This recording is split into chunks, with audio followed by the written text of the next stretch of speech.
This is the Beats and Balls Show. That guy Ken. JR, the Beatmaker. Mr. Crisp.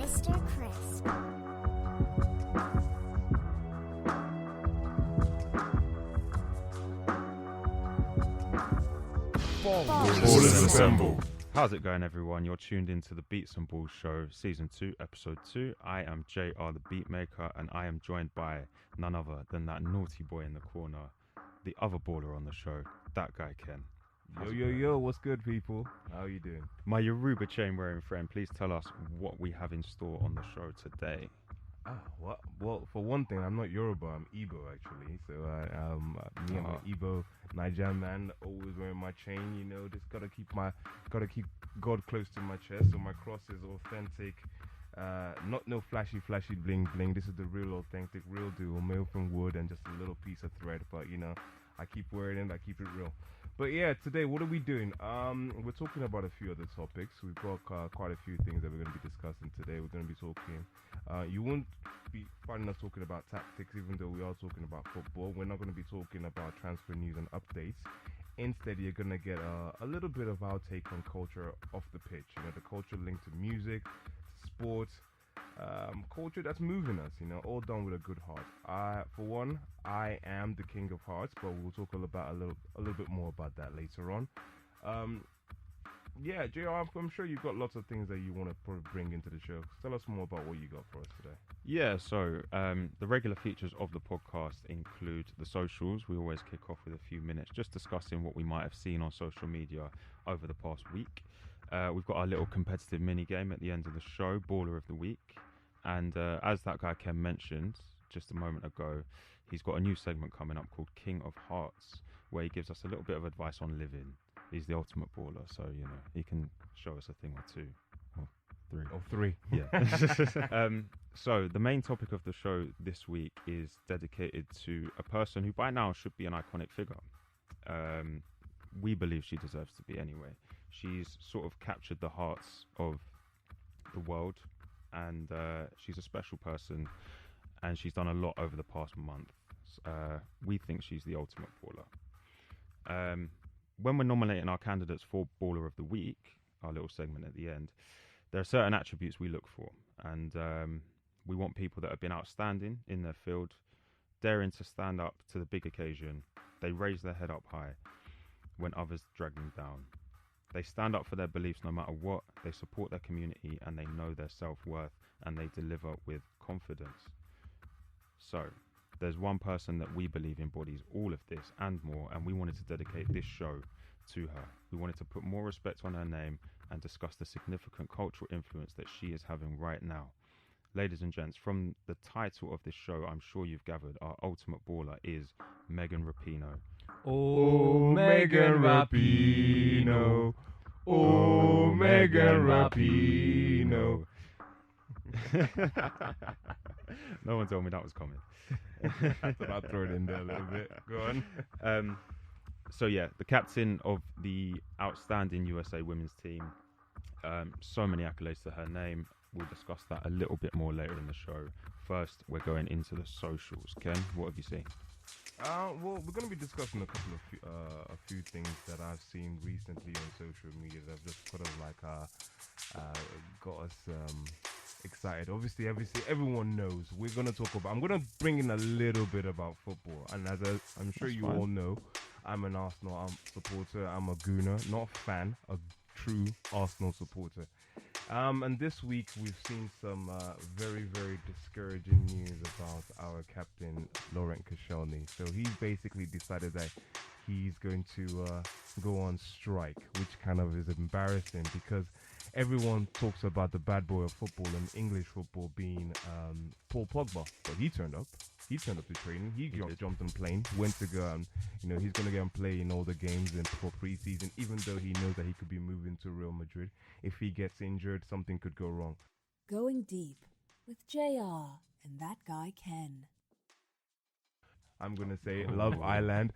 Love Island is back. It's back. Love Island. No, you know what the funny thing is? Yeah, I had a message the other day. I was trying to speak to someone, and she told me, I can't talk to you right now. Love Island is on. And I remember thinking to myself, you what?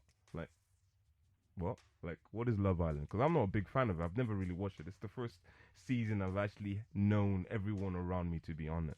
So I remember that time I talked to you about that Yewande character that has now left. So I had to go and catch up again. I had missed it for probably about 2 weeks or so. So I thought, let me just catch up and see what's going on. Oh my gosh. Yeah, so there's love triangles, love quadrangles, messy situations.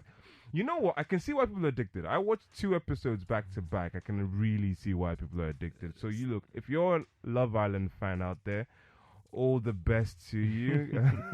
Because, you know, I don't know how much longer it's going on. I think it's about another 3 weeks, isn't it? Mate, don't ask me. Oh, I right. have no idea. Yeah. Any of you watch it?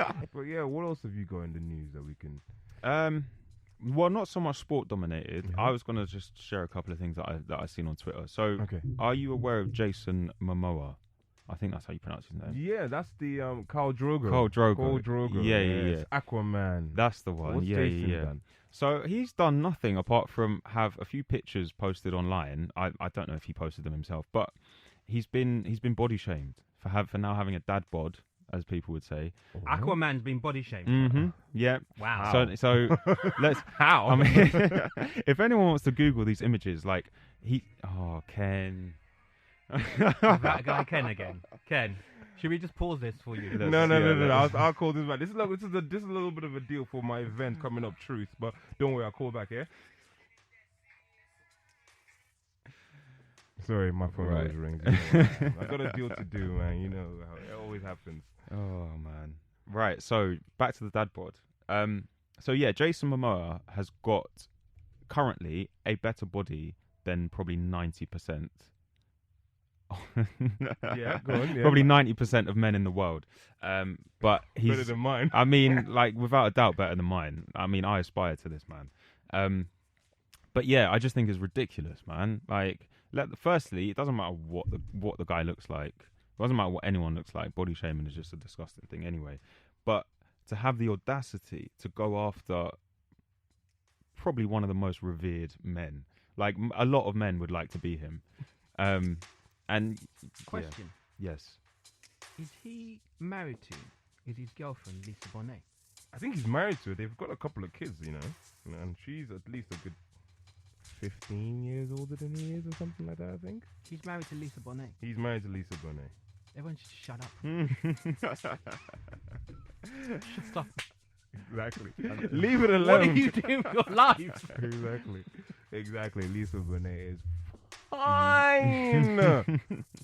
Fine. Since Cosby Show days, she is fine. And beyond. And beyond. There you go. Right. So yeah, I just wanted to put that out there to put body shaming to bed. It's I would say it's had its day, but it never really had its place, to be honest. So, The guy's Khal Drogo. How can you? I mean, exactly. How can you body shame Khal And Drogo? the thing is, everyone knows that whatever role you have as a young-ish man, if your role is to be topless most of the time, which most of his are, you spend a good 6 months to a year before that role begins in the gym, and you don't really do anything else with your life. Yeah. So obviously, when he's playing these big Hollywood roles, his body's in phenomenal shape. He hasn't even really let himself go, man. Exactly. He's probably gained like a tiny percentage of like body fat, where he probably wouldn't be able to like go on stage at one of these big bodybuilder tournaments. You know, considering I actually haven't seen this, I want to see exactly what they're trying to consider to be body shaming, because I can't imagine that guy's gone off his fitness level. It's like saying, oh yeah, someone's not going to go and body shame someone like The Rock. He probably would still look huge, ripped, cut, like he's gonna like I don't understand, how does Jason Momoa have a dad bod, and what exactly is a dad bod, by the way? It's like you, Carl. Apparently this is a dad bod these days. I mean, that says it all. It's embarrassing, isn't it? It is embarrassing. That picture is oh man, like, okay. His pecs are still bigger than my head. Yeah, so, I mean, like you would never say any of this stuff to his face. Of course, basically. not. Internet trolls. That's exactly it. Low lives. He looks fitter than most heavyweight boxers. This is what I mean. He looks fitter than Tyson Fury. So I don't understand the internet, man. I think we might have lost our way a little bit. A bit. Wow, what's the standard now? I mean, it baffles me, to be honest. Like, I mean, I was looking forward to getting fit, but now I don't care anymore. Seeing that, if I'm gonna get shamed if I look like that, I'm just like, no, I'm gonna eat all the cakes I want. I don't care. Going deep with JR and that guy Ken. I was actually going to talk about Little Mermaid, but I think we'll save that one for a later date. Yeah? Oh, sure. No, you want to talk about it? All right, cool. Let's talk about it. So, Little Mermaid is now going to be, what's her name? Halle Bailey. Halle Bailey. So, it's a black girl. So, there's having this whole big issue about Halle Bailey being Little Mermaid and Halle Bailey being a black girl. So wait, the Little Mermaid is black? Yeah. How dare they? Oh, my God, how dare they? And then, can you imagine? Did you see the Earth move? The Earth has moved. The world is trembling. You know what I'm saying? Like, this is a fantasy figure. No, let's be honest. Black. So I'm hearing everything from, how can she look like this? How can she be this? How can they say, a black girl is, the Little Mermaid? There's no sunlight under the water, so there's no way she can have melanin, so there's no way she can be black. Oh I'm hearing God. some dumb. You have to understand how stupid this conversation is, because the bit that actually kind of. So hold on, you're telling me the Little Mermaid. The problem is with her being black, but yet there's a Caribbean lobster. Yeah, lobster. That's playing her best friend. And then there's a purple sea witch. Under the sea. You know what I'm saying? Under the sea. To me, it makes absolutely no sense. I'm thinking the whole casting is going to be thrown out the window now, because you know what? They should let me play Sebastian.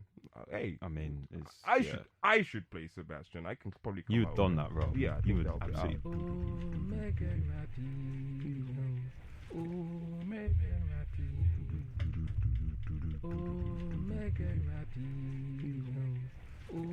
Megan Rapinoe. So this is going to be an extension of our regular feature Baller of the Week. We just thought there was someone out there that we really needed to highlight the impact that she has had on sport and on the world generally over the last month or so. And that figure is Megan Rapinoe, the captain of the USA football team. She won the World Cup with those girls this year.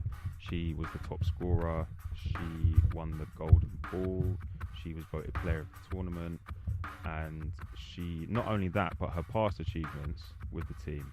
She won the World Cup in 2015, and she's an Olympic gold medalist from London 2012. So is there anything that this woman cannot do? Well, the one thing that she does that makes me so excited is the fact that she actually is off Piers Morgan. I love that. Yes. I absolutely love it.